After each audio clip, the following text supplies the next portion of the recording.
That moment is so shocking, and the audience is just as terrified and confused as the parents are in that moment. Someone could argue it's all the stalking of the high school girls, hiding in the bushes, cruising by in a car, lurking in the backyard.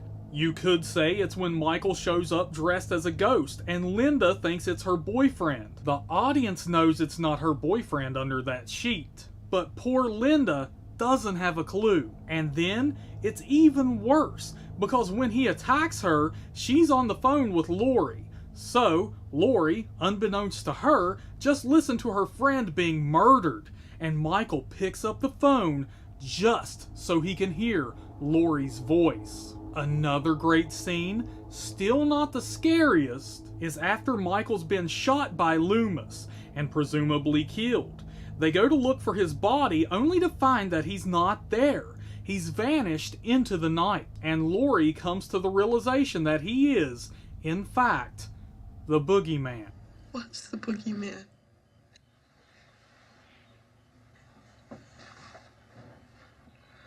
As a matter of fact, it was. All of these are fantastic scenes. Very effective, very scary, but still not the scariest scene in the film. Instead, I believe that belongs to the scene in which Lori is fleeing from Michael after discovering her dead friends. She's trying to make it back to the Doyle house, to get to the children, and Michael is pursuing her. He's not power walking, he's not running, but he is walking in a straight line, coming right for her. The door is locked and she pounds on it, trying to wake the kids up, pleading for them to let her in the house, all while Michael is getting ever closer behind her. It's so intense, it feels like he could just reach out and grab her at any minute. Every time I watch this movie, despite seeing it so many times before, I think this is the one time he's finally going to get her. And that, to me, is why it's Halloween's scariest scene.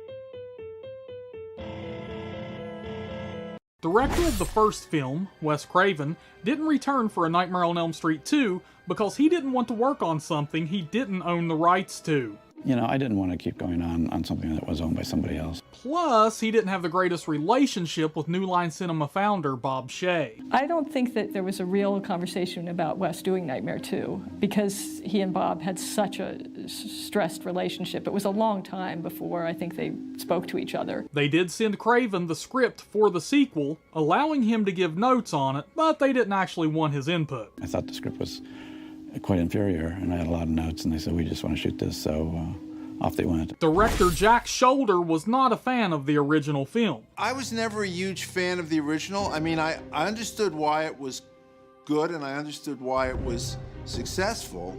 Therefore, he felt like he could play around with the story as much as he wanted, flat out ignoring the rules director Wes Craven established in the first movie. That's why we see Freddy attacking kids at a pool party in the real world rather than just coming after them in their dreams. I felt no compunction to follow the template of the first film. Several people did not like this, including Wes Craven, go figure, and Robert Englund. I remember really bringing up the script issues and saying, this is really, really problematic, especially the ending. I do remember Freddy coming out at a pool party and feeling like, oh my God.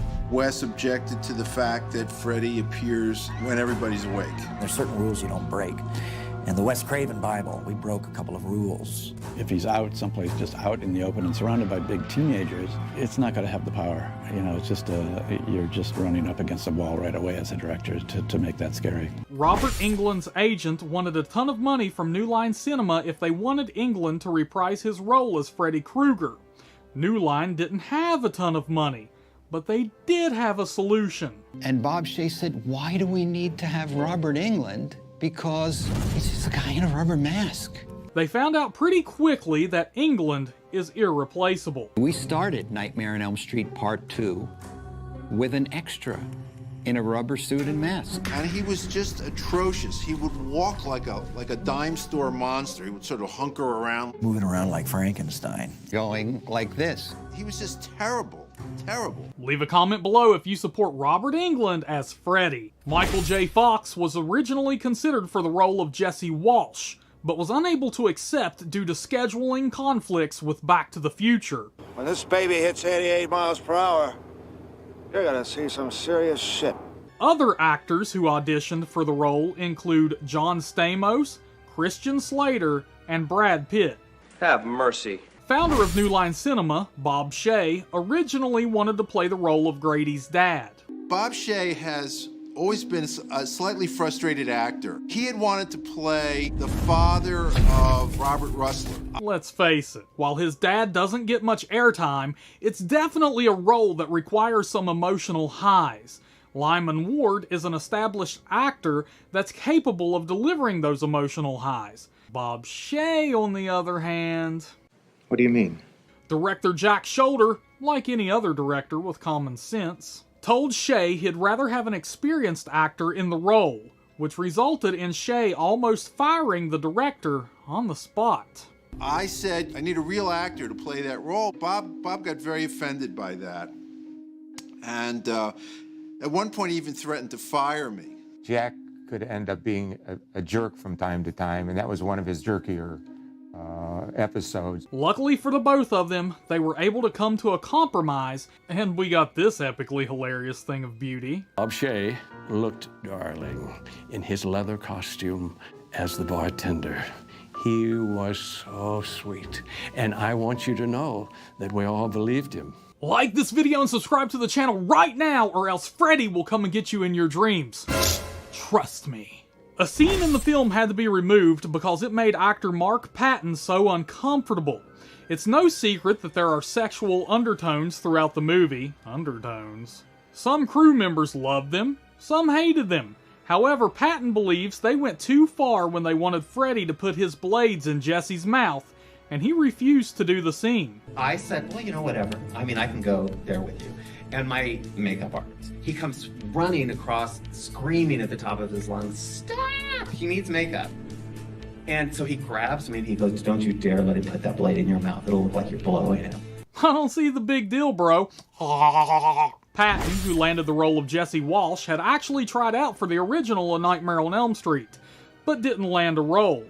The casting director had also rejected him for A Nightmare on Elm Street 2, but one of the producers found his publicity photo lying on the ground, picked it up, read his credits, and said, what about him? The rest, as they say, is history. One of the cheesiest moments in horror history has to be, well, A Nightmare on Elm Street 2 in general. It's okay. It's all over. Still, the psychotic parakeet that burst into flames in the movie is bad. Like, Courtney Cox's haircut in Scream 3 bad. But the scene could have been salvaged with, oh my god, what the hell is this? And so we built this demonic parakeet, and it was demonic, I'll tell you. It was oversized. It had a rod coming out of its butt, and it could flap its wings and move its head. I think it didn't get used because it wasn't parakeet-like enough. So, we got this dumb shit instead.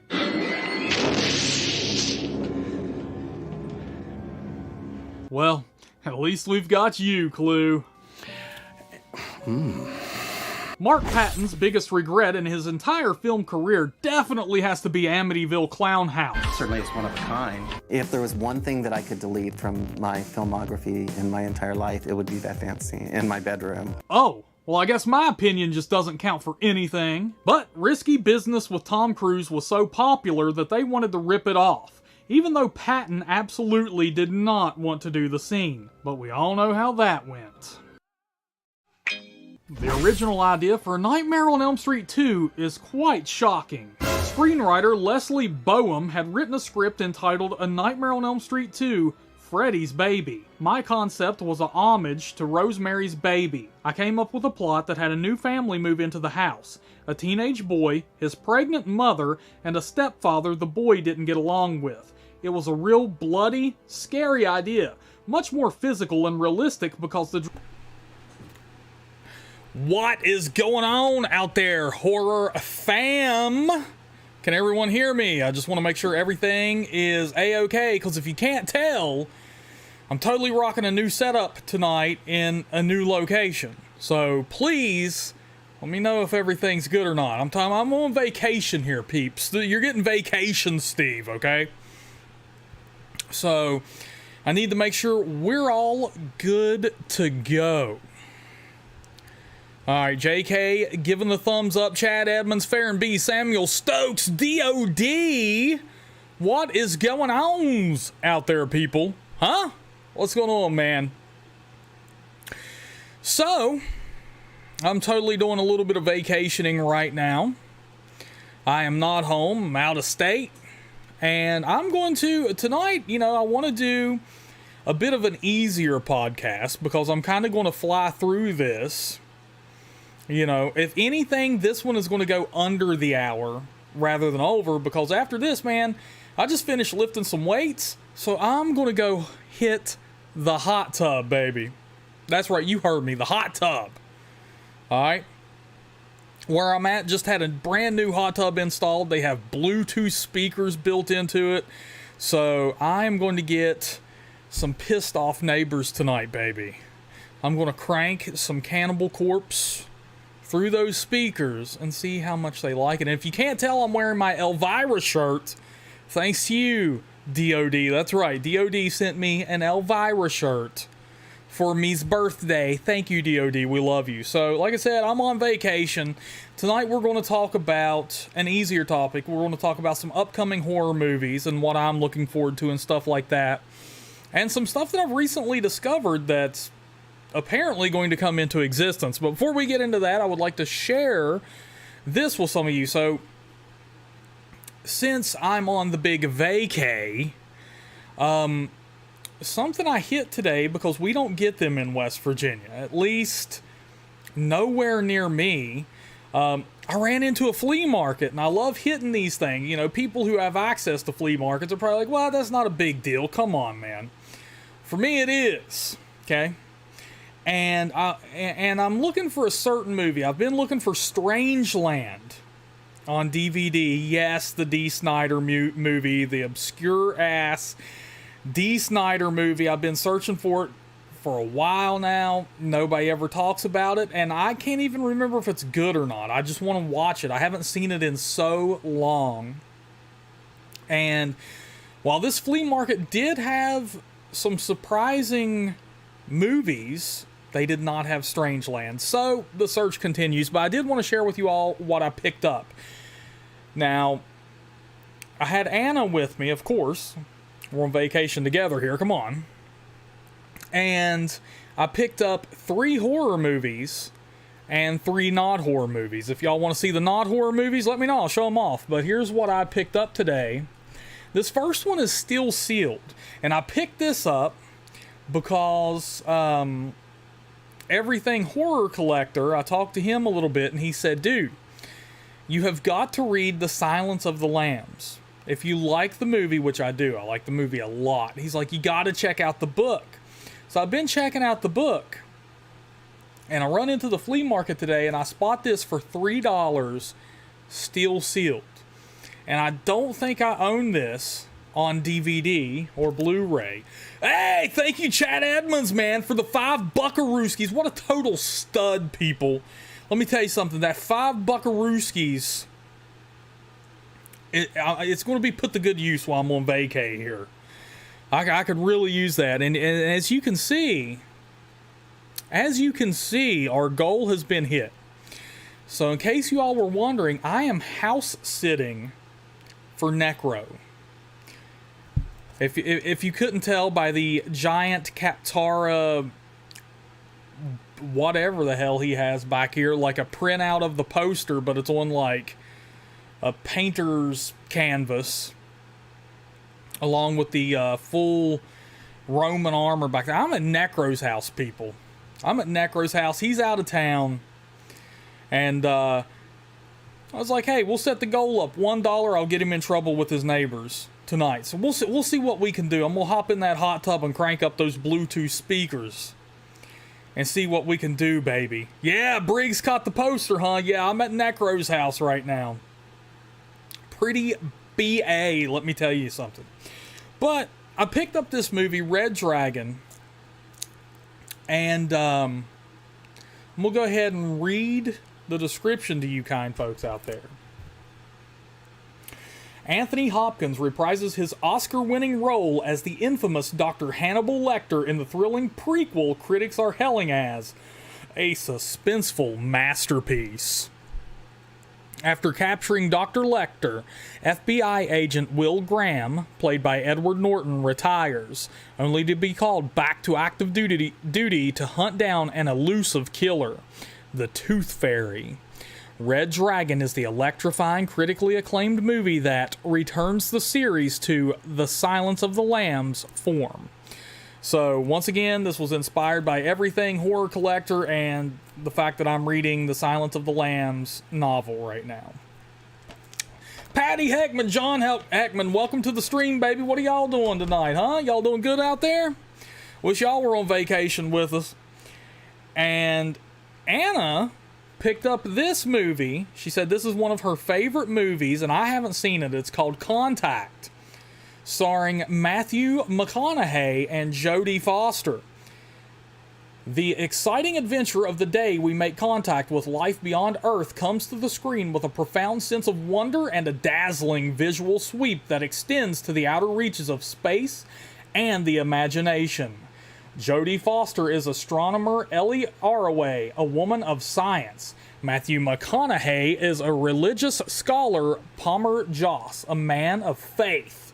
They're opposite ends of a spectrum and sudden players on the world stage as the countdown to humanity's greatest journey begins. Powerfully, thrillingly, and emotionally, Contact connects. So, going to be checking that bad boy out. What's up, Gory Tiger? Welcome to the stream, baby. But, yeah, so haven't seen this, so I'm looking forward to it. Anna likes it. What's up, Michael Richardson? What's going on, brother man?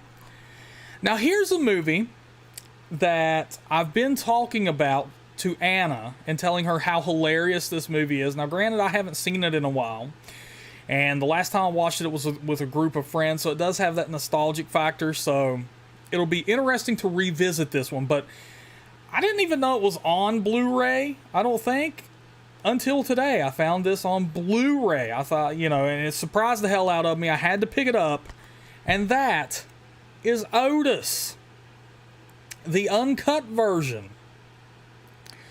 From Raw Feed comes a star-powered Daniel Stern, Ileana Douglas, Kevin Pollak, darkly comedic chiller directed by Tony Krantz from a script by Thomas Schnoz and Eric Genderson that combines the best traditions of slasher/revenge picks with the sitcom world of white picket fence America gone haywire.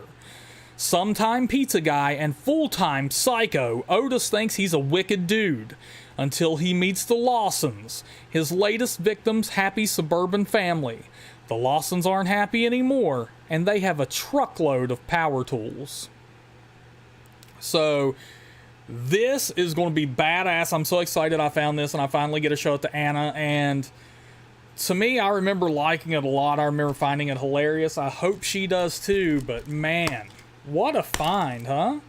What a crazy find. And the uncut edition. So that will be very interesting. Very interesting indeed. Daughter of Death says, I love the movie Otis. I was thinking about it earlier today. Yes!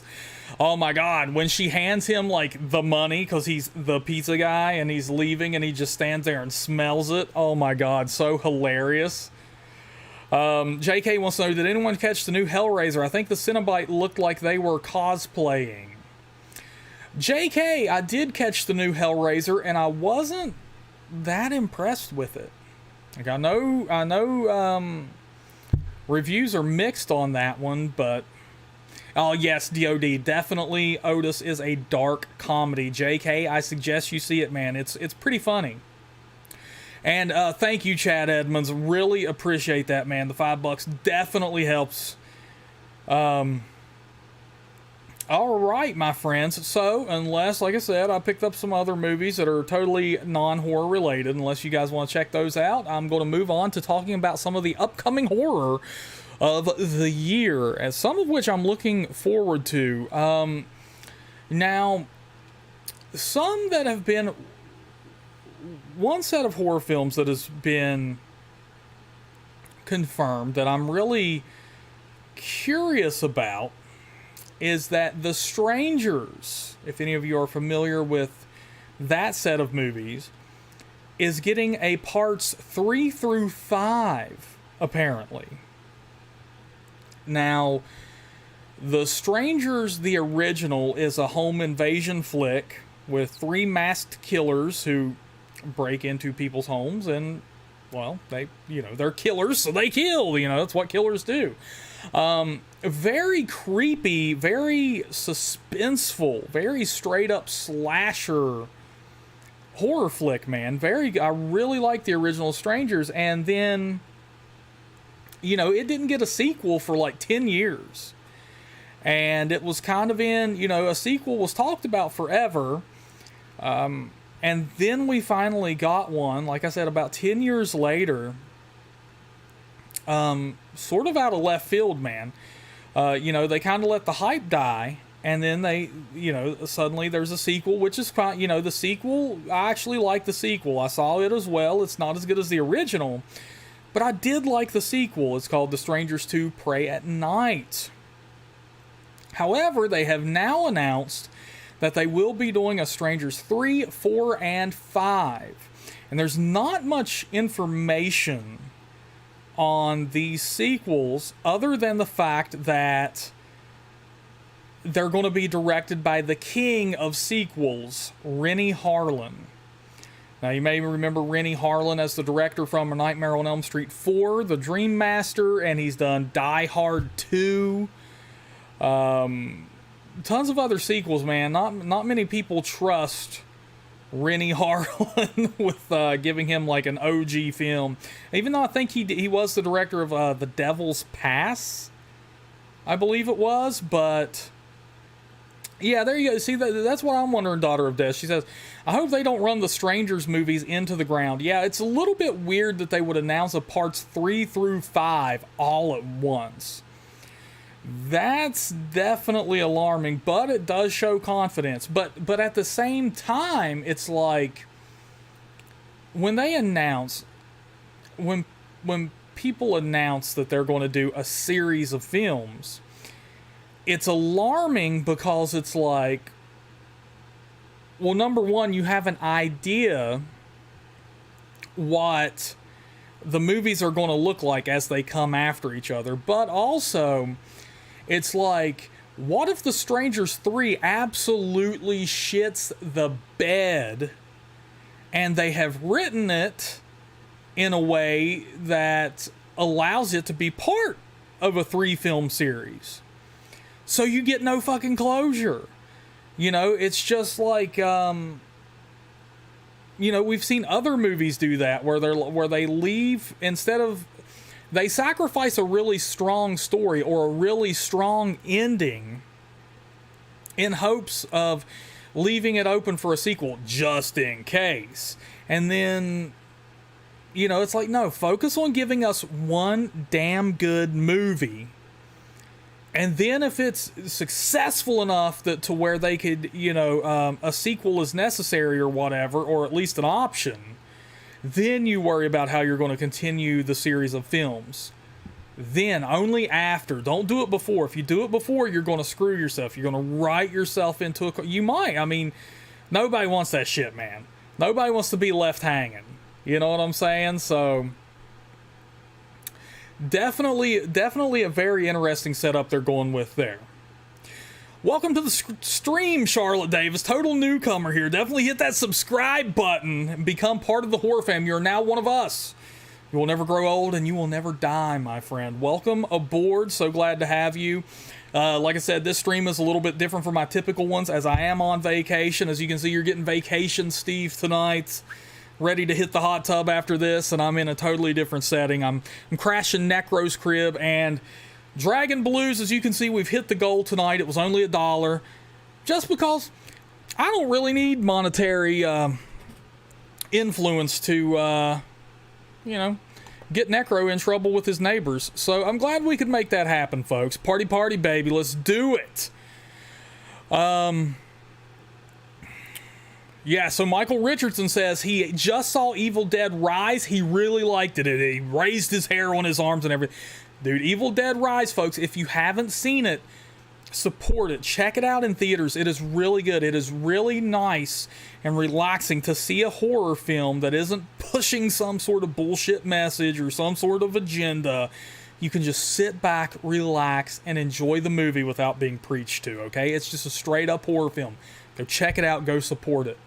So, The Strangers 3 through 5, like I said, is ones that I'm going to be looking forward to, but I'm a little bit concerned about. You never know, man.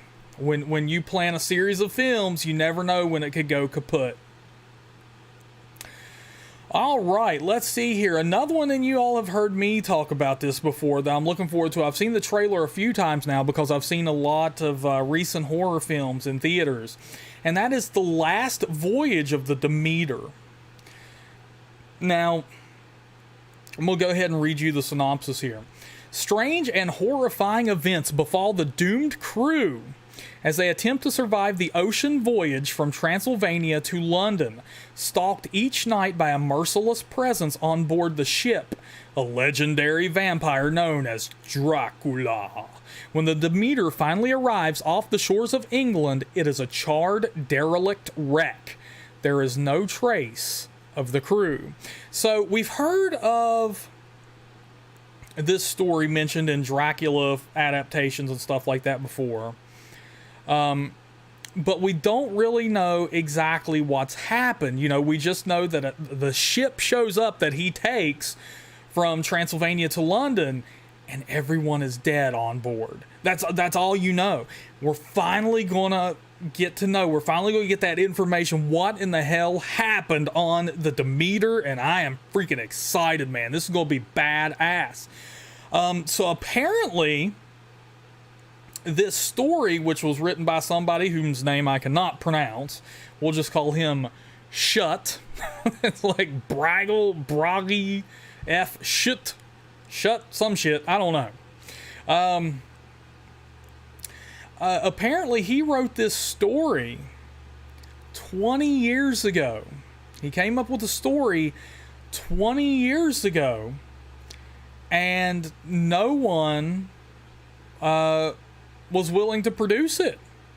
So this is a film that essentially has been 20 years in the making, apparently. Yeah, I mean, now this is an adaptation of The Captain's Log, which is a chapter from the 1897 Bram Stoker novel Dracula, of course. And this is going to be, I don't know. This is going to be a really fun one to watch. Like, I'm really looking forward to it. I am a little bit apprehensive, though. Like, this is one of those that could either be amazing, like it's going to be badass, it's going to be epic, it's going to leave you with chills on your arms, like Michael Richardson said earlier, or it's going to be one of those that's just like, oh my god, why in the hell did they make this? Why did they think this was a good idea? Because, once again, we know, so this is a chapter in the middle of the book, and this has been discussed in the Dracula films and stuff like. So we know what happens. We know what happens on the Demeter. So, since we know what happens, since the ending has been spoiled for us, they're going to have to work at it, man. They're going to have to do something badass to really knock this out of the park, and I hope they do, man. It looks so good. Oh my God, Patty and Big Pa donated the 50 bucks. Yes. Oh my God, they want me to get Necro in the absolute most trouble tonight. That's what they want. Patty and Big Pa for the big win. Let me tell you something, folks. This is, whew, that's awesome, man. Thank you all so much. I'm going to put that to great use while we're on vacation. As a matter of fact, I know you guys will remember this. Tomorrow, we're going to the Shark store. Yeah, we're going to the Shark store. I'm going to take Anna to the Shark store. And then we're apparently going to be hitting a jump house, which is going to be super fun. So thank you guys so much. I will definitely make sure that's put to good use, and I will definitely make sure to get Necro. We'll get the HOA called on him tonight. No problem. I'm just doing what y'all want. The horror fam demands it. We'll make it happen, baby. Sorry, James. Shit out of luck, bro. You should have stayed home. Should have stayed home and partied up, man. So that's how it is. Game over, man. So, and Chad Edmonds said it's pronounced shoot. Thank you so much for the pronunciation, man. Yeah, I was wondering how you pronounce that, because these dudes definitely are not American. These look like some Nordic names here for the last voyage of the Demeter, but that's going to be really cool, man. I'm really looking forward to that. Definitely looks very atmospheric. So, like I said, really looking forward to that. Yes, thank you, John Heckman. I hope you have the cake, man. Everybody wish John Heckman a happy birthday in the chat. Come on, man. Let's get those slices of cake going in here, peeps. All right. Now, here's one that I was talking with Briggs about earlier. The Diabolical Doctor. We're talking about this. He and I are both huge Saw fans. At least the original series. And by the original series, I mean parts 1 through 7. And that is, of course, the era when they were pumping one out every year. I thought that was a really, really strong series of films. Especially the first 3. Oh my God, especially the first 3. But since then, we have gotten Jigsaw, which is a prequel, kind of like a surprise prequel. Then we've gotten Spiral from the Book of Saw, which, man, that movie had Chris Rock in it. Need I say more? And Samuel L. Jackson. Need I say more? That movie was a piece of shit. And unfortunately, you know, I did see that one in theaters because I made it a point to see all of them in theaters. But now they are doing Saw X, also known as Saw 10. And as of right now, we know that they're bringing back Tobin Bell, who played John Kramer, aka Jigsaw, throughout the franchise. And Shawnee Smith, who played Amanda, whom was his apprentice. The thing is, and you know, there's been production pictures. You know, it's confirmed that Tobin is coming back. And as we all know, his character died in the movies. So this one is going to be another prequel. And while I can say that I am extremely happy that Tobin Bell is back, that Shawnee Smith is back, that, you know, they got the OGs back here, you know, which is some bait to lure me back into that realm. But Jesus Christ, man, we've had 2 prequels already. I mean, did Jigsaw do his biggest fucking body of work before the first movie? You know what I'm saying? I mean, for God's sakes.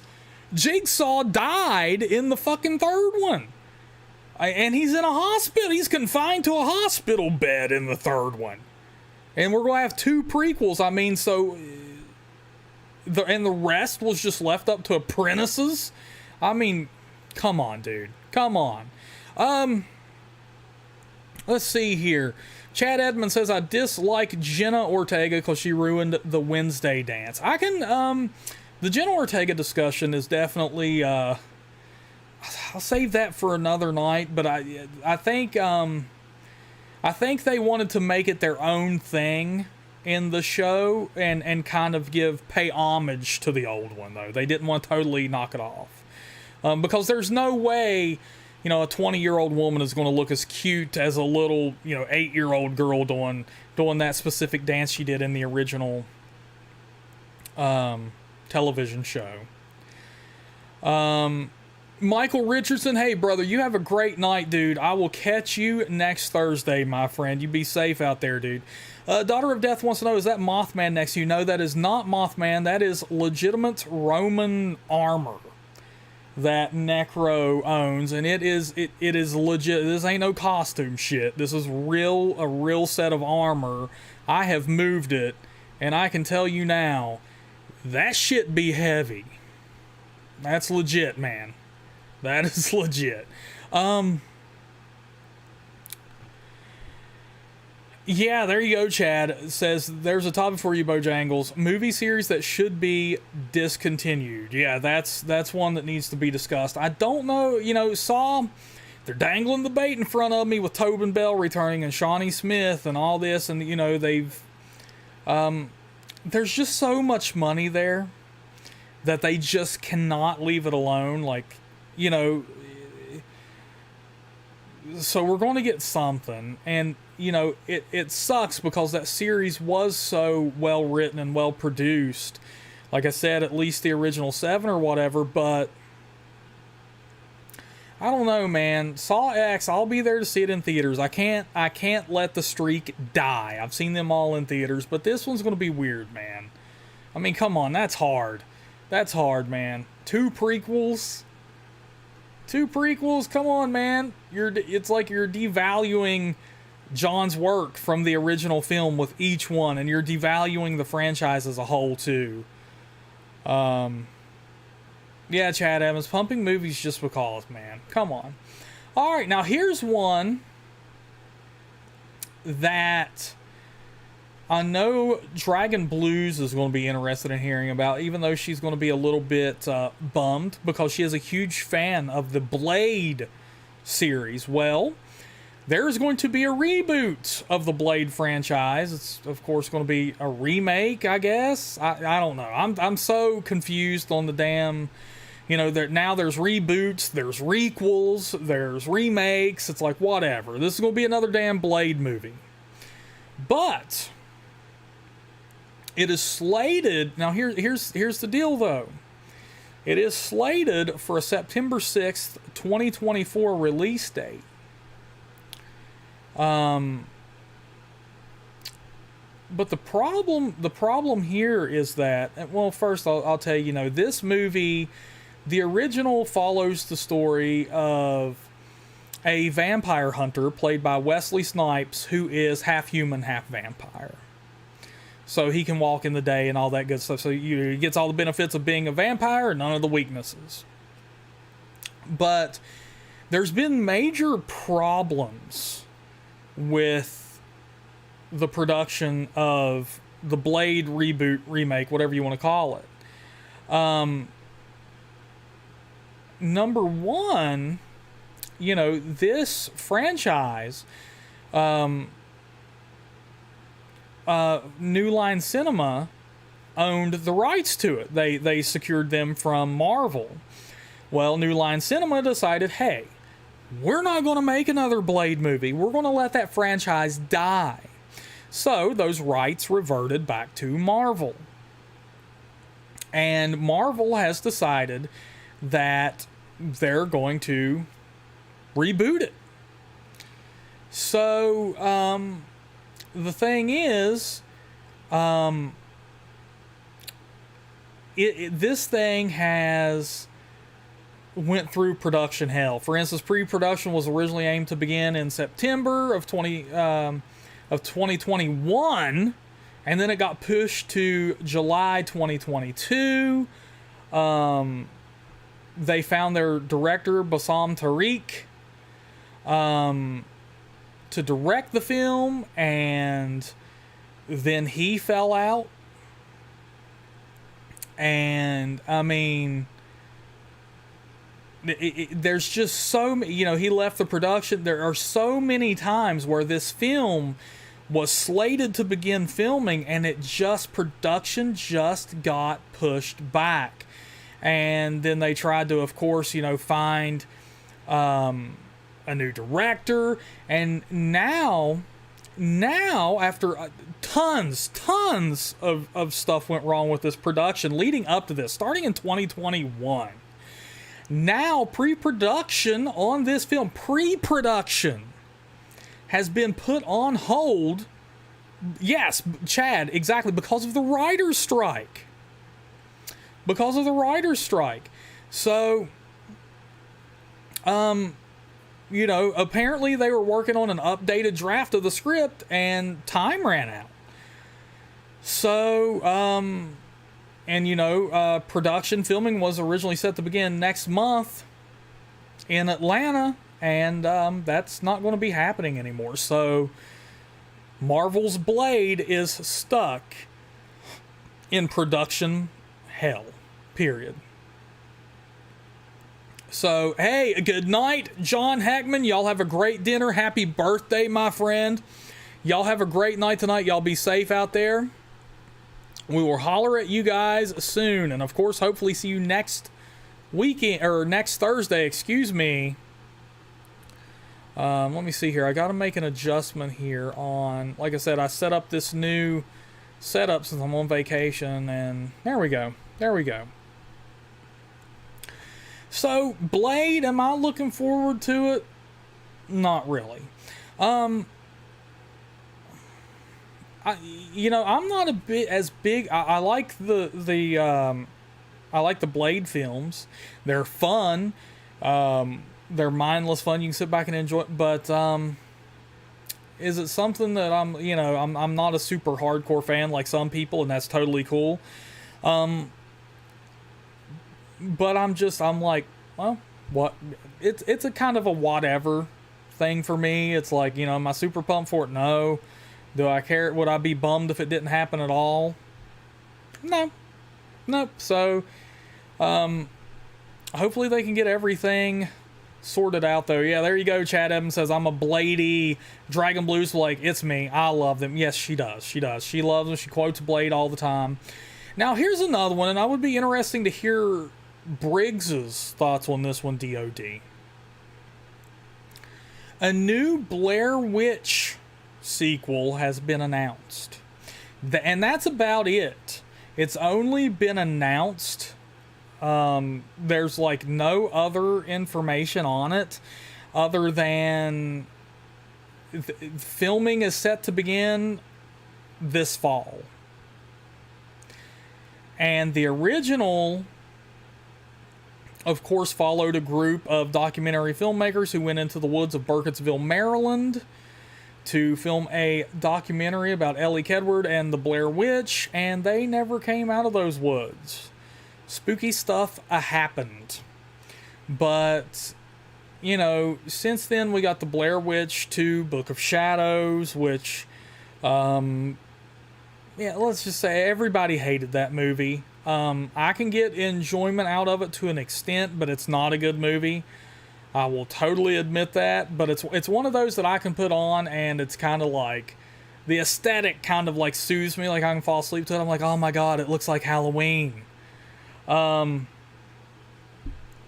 But then we got Blair Witch in 2016, which followed a dude who was looking for his sister, Heather. And it was kind of like a new age Blair Witch with technology and stuff like that. Like they had a drone, and the seemingly the woods went on forever, which was pretty creepy. But then trees started falling and there were dinosaur sound effects. So that one left a lot to be desired. So I'm just, there's not a lot known about the impending Blair Witch sequel. But what do you all think about that one? Like, would you guys be excited for a new Blair Witch movie, or And what the hell could they even do with it? I mean, it's a sequel. What would it be a sequel to? I mean, Blair Witch 2016. I mean, what? Or is it going to be one of those like requels, where it's a direct sequel to the 1999 film?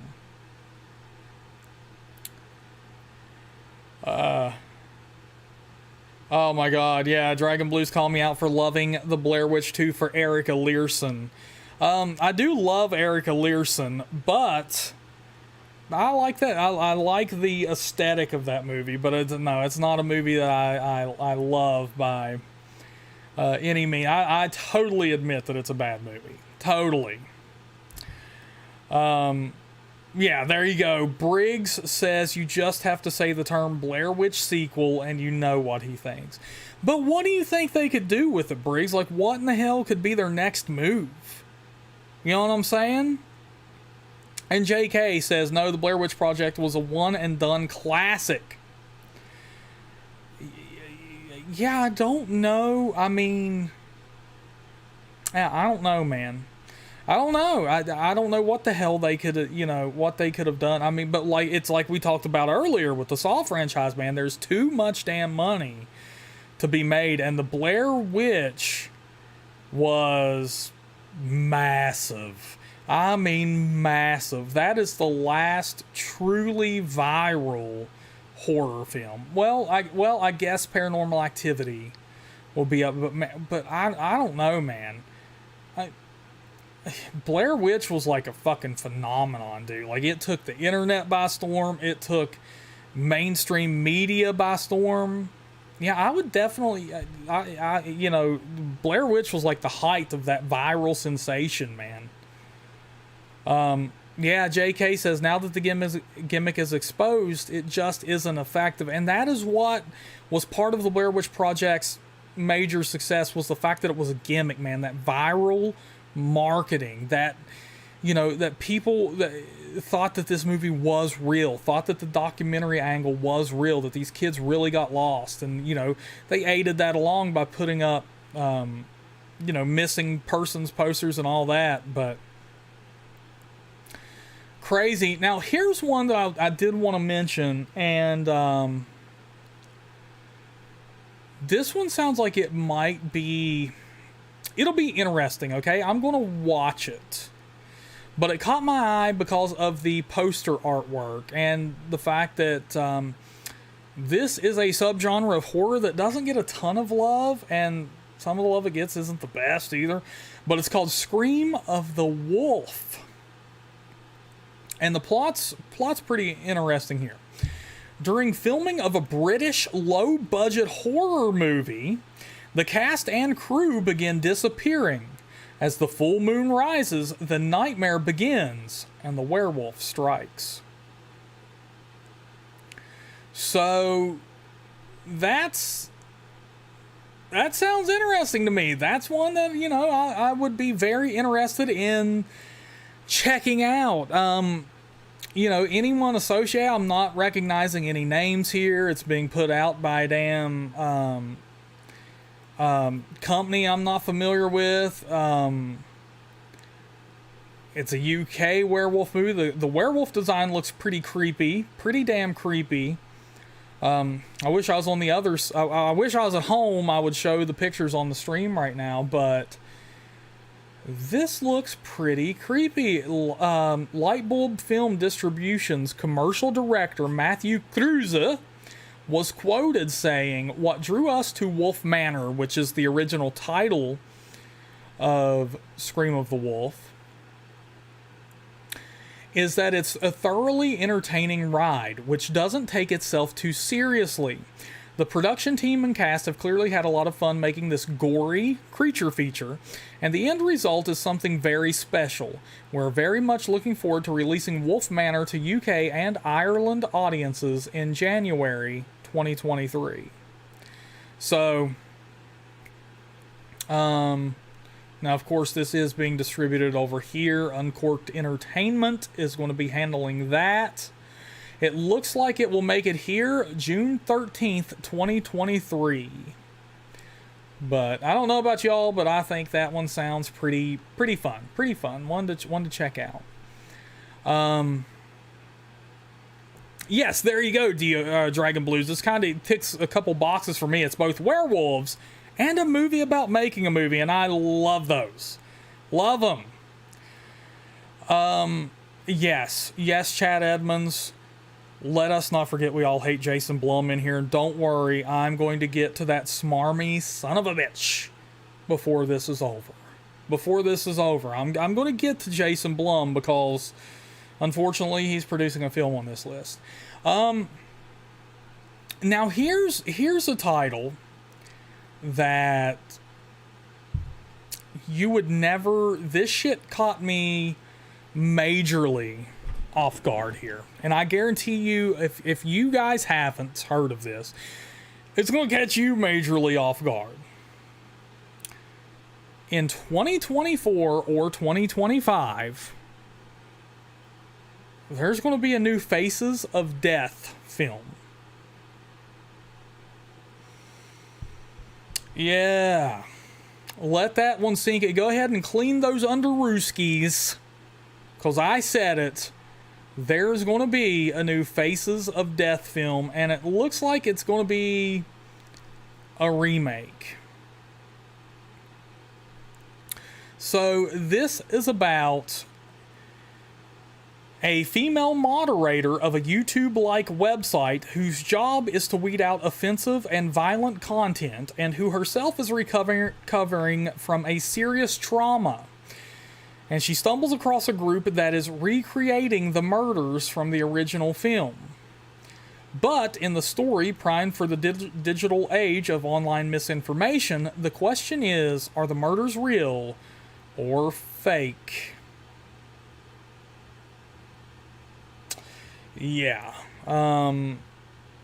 So the original Faces of Death, so I guess this is like a sequel or some shit. But the original Faces of Death aren't, they weren't meant to be movies per se. Like, they were meant to be like fake ass, I mean, so they were, if you haven't seen the Faces of Death movies, it's like a compilation video of different real life death scenes, and a lot of them were fake. I think all of them were fake, like all of the death scenes, but they tricked a lot of people. They had great marketing, you know, on the cover of the movie, banned in 76 countries, blah blah blah blah blah. So they are notorious. They have a cult following, and you know, it was exposed that, hey man, these are actually fake. So there were offshoots from Faces of Death. Then there became like Traces of Death and stuff like that, which had like real footage of people who were like terminally ill and stuff like that. But so they weren't even traditional movies. They were like clip compilations and with like a narrator. It's definitely a weird approach that they're going to make an actual film out of the title, but hey, whatever. And they are going to, and something that's even a little more shocking, maybe, is that Charlie XCX is going to be in it. And some of you might remember her from Boom Clap, da-na-na-da, the beat goes on and on and on and on. Yeah, that Charlie XCX is going to be in this movie. So definitely weird. There's not a lot of information on it. Apparently the studio, yes, Boom Clap, there you go, Trav Zimmerman, that's the title of the song. The studio is hoping that this will launch a totally new franchise of films. They're wanting to make it more of a psychological film rather than a slasher, or, I mean, rather than a slasher, what do you, in comparison to what? But anyway, a remake was originally announced back in 2006 that never came to fruition.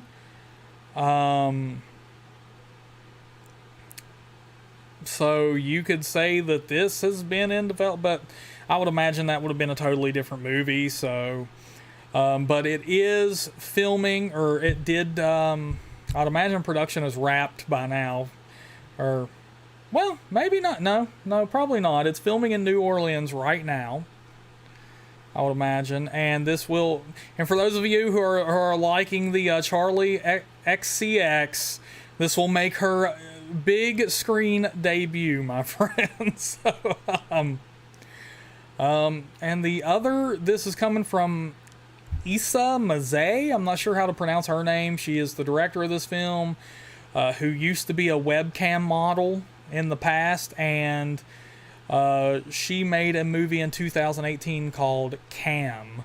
It also looks like it will have, I'm not sure how to pronounce his name, Dacre Montgomery. Believe he played Billy in Stranger Things. So there you go. The Conjuring, the next film in the series, has finally got its full title. It will be called The Conjuring Last Rites. Yeah, Trav Zimmer, there you go. Webcam model, folks. Let's put that in quotations. We know what she was modeling. Herself. Alright, so, yeah. The Poughkeepsie Tapes is actually good, JK, but I can see that. It's regarded as a very disturbing movie, so I can see why a lot of people wouldn't make it through. There's no official plot yet for The Conjuring Last Rites, but apparently James Wan is overseeing the production, and he wants it to be awesome, and he's very blah, blah, blah.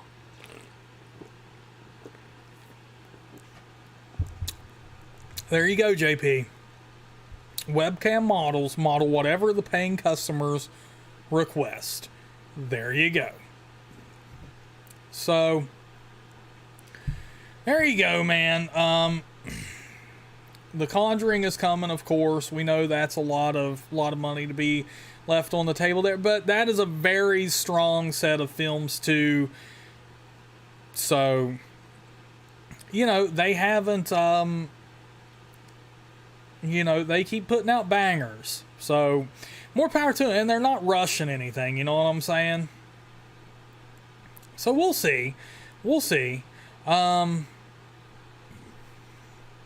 There is a new Alien movie, which has been announced.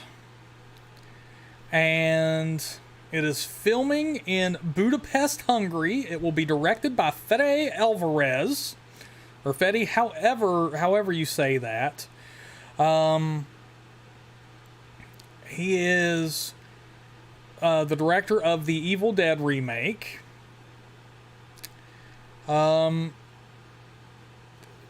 There's nothing known about it as of right now.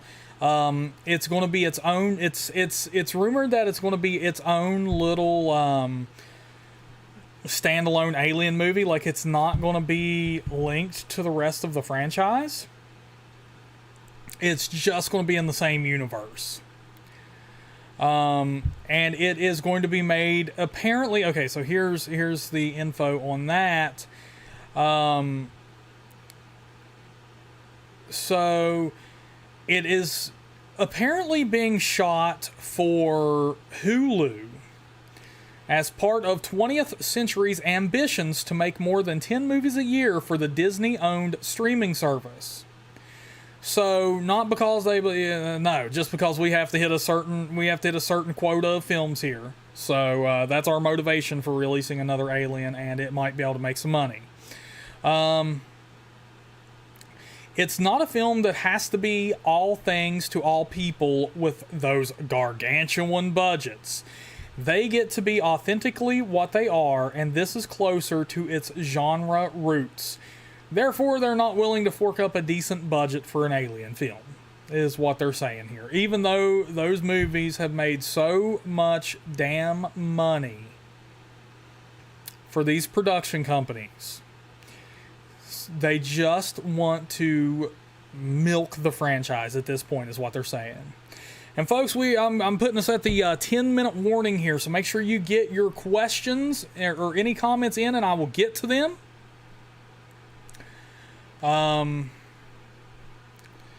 And next up, we'll talk about Stephen King's Boogeyman. Now, I haven't even watched the trailer for this one yet. I need to. I definitely know it's got some of that viral marketing that's going on. Like, this film has those very, like, Netflix inspired movie titles that you see on Facebook, like those ads. Like, do y'all know what I'm saying? This Netflix movie is causing audiences to go crazy. This audiences say they can't even watch this new Netflix movie. Audience can't even sit through the new Netflix horror movie. Like, you know what I'm saying? Like, that's the kind of marketing the new Boogeyman movie is getting. Which is based off of a short story from one of Stephen King's books. I believe it's Night Shift. But this is about a high school student, Sadie Harper, and her younger sister, Sawyer, as they're reeling from the recent death of their mother and aren't getting much support from their father, Will, a therapist who is dealing with his own pain. When a desperate patient unexpectedly shows up at their home seeking help, he leaves behind a terrifying supernatural entity that preys on families and feeds on the suffering of its victims. So, no, this is not going to be a remake, Trav, of the, 2005 Boogeyman. I need to read the short story that this is based off of. I just haven't got around to watching the trailer yet because all of the marketing so far for it has been super cringy and, just like I said, leaves a bad taste in my mouth. For those Netflix ad campaigns, you see shit like Screen Rant running, like I just went over, because they say that about the most basic shit that gets on that streaming service. So I just haven't, taken this one as seriously, I guess, as some, but I need to check it out. Maybe very, very spooky. So apparently it was set to debut on Hulu, but it, much like the movie Smile, it did very well at test screenings, so they've decided to give it a theatrical release. And, Smile was originally going to be on Paramount Plus, and made it to theaters and made like $216 million worldwide on only a budget of $17 million. So this son of a bitch is going to be pushed out hard, and that marketing is in full swing. But so Boogeyman, definitely going to be spooky. It will be in theaters June 2nd, 2023. I'm hoping it'll be spooky. I'm going to check it out. Okay, now, like I said, get those questions and comments in. We're going to be wrapping this up soon. Here we go. JP wants to know, have you seen Kill Her Goats? No, I have not. I actually, after you mentioned that, I decided to contact the filmmaker of Kill Her Goats and be like, look, dude, if you want to come on the podcast or anything like that, or have any of your actors or actresses on the podcast, I would be more than up for it. And, swing me a copy of your movie or whatever. Well, he never did. He only replied and said that he would like me to cover the movie. I ain't got a copy of it, and I haven't interviewed any. So but I did do a little more diving into it, and apparently, like, the marketing on that was really good. Like, that dude did some good marketing on Kill Her Goats, and it's gotten in front of a lot of people, but apparently it is a horrible film, and it's been sitting on a shelf for like 2 years or something like that.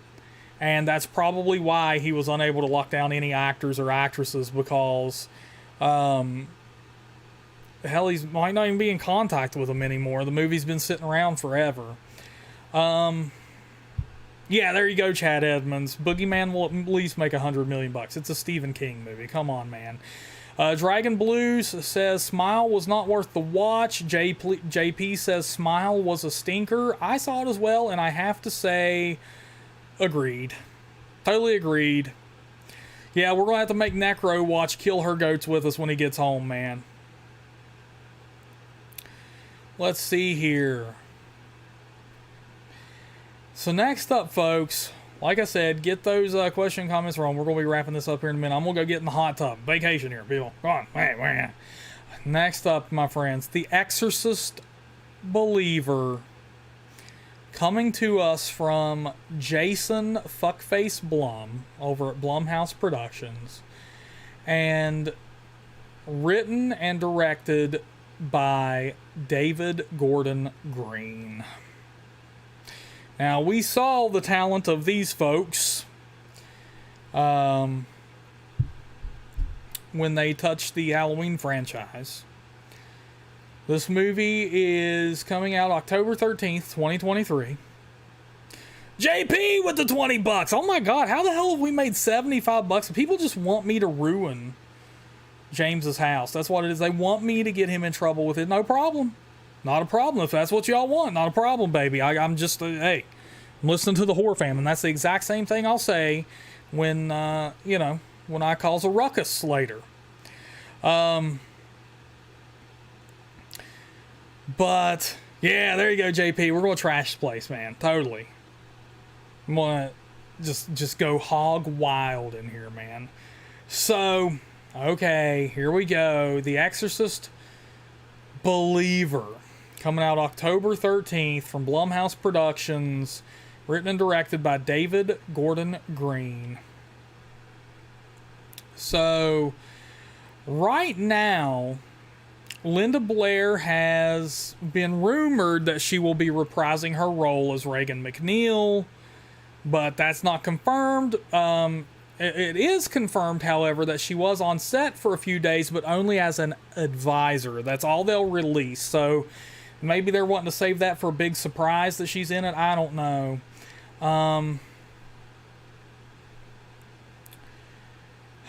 This is apparently going to be a new trilogy. They're wanting to make, just like they did with the Halloween franchise, they're wanting to take this and make it into 3 films. Apparently Leslie Odom Jr. plays the father of a possessed child who seeks the aid of Chris McNeil, whom is Ellen Burstyn, mother of the possessed Regan McNeil.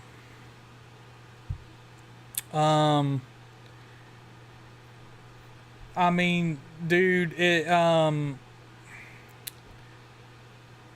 like, here's what,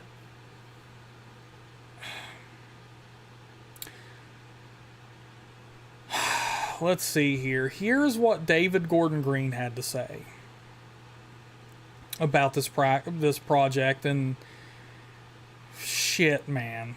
It's like, oh my God, I'm so pissed. But here we go.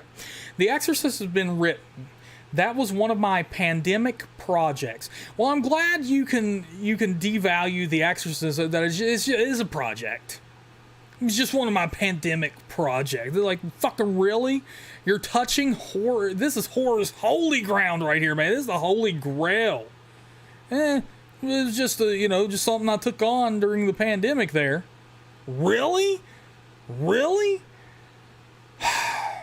It's not accurate that it will be a sequel to the original film.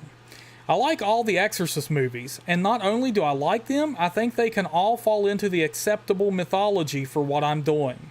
It's not like I'm saying, pretend that The Exorcist 2 never happened. That's fine to exist. They're all fine to exist, and I enjoy all of them. It's another fun legacy to be a part of. So that's his main drive. He just wants to be part of the legacy. That's it. And it's cool. It's cool, man. I was invited to the party. It's cool. It's cool, man.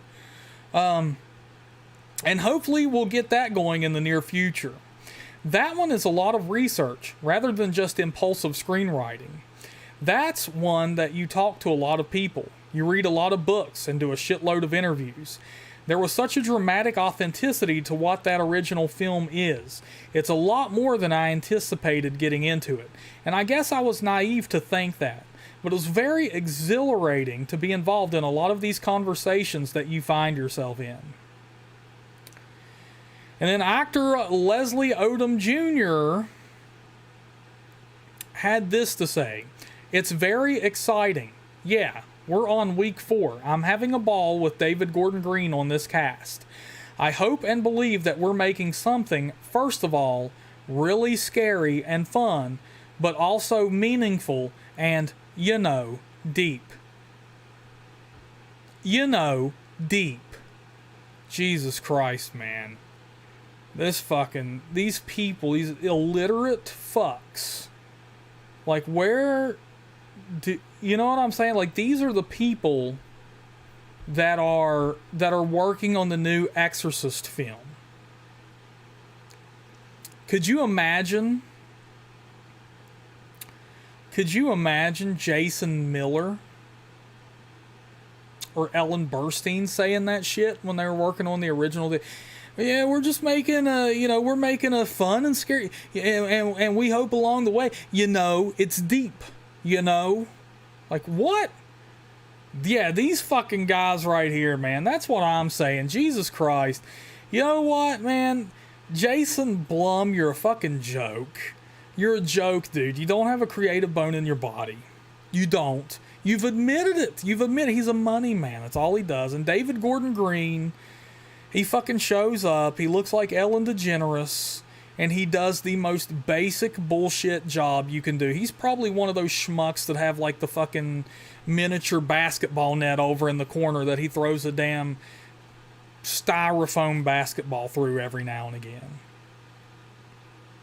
You know what I'm saying? He's like, ooh, slam dunk.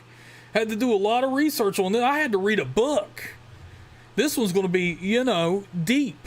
I had to read a book. I had to put in actual effort. Jesus, man.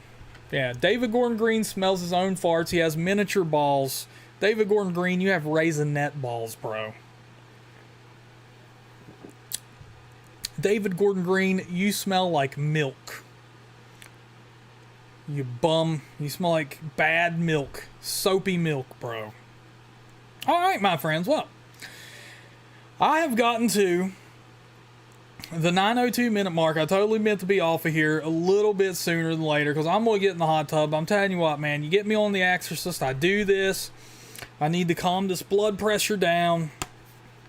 I need to look at my Cloverfield sticker on my laptop that my lovey got me and remember the good times as well as the bad.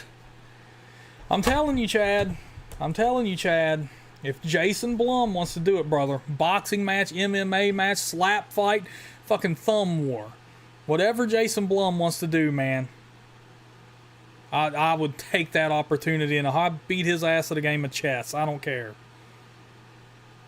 We could, you know what I'm saying? Clovey makes everything better. Damn right. All right, I'm going to go get in the hot tub and get Necro in trouble with his neighbors. Thank you all so much for being here. JP, hop on an airplane, come here, and let's watch Kill Her Goats. Yes, DOD, that is Clovey from Cloverfield. This was one of my Christmas presents one year because I love Clovey so much. Check him out. He lives on my laptop. All right, my friends, thank y'all so much for being in here. I know this was a weird one, but like I said, I didn't have the typical setup going and stuff like that. I hope the quality and everything was okay. I've had a fun time, but we'll go watch me some movies and get in the hot tub and eat everything in Necro's pantry because I can. All right. Yes, DOD. It's so badass. All right, my friends. I will holler at you later. Thank you for being in here with me. Goodbye.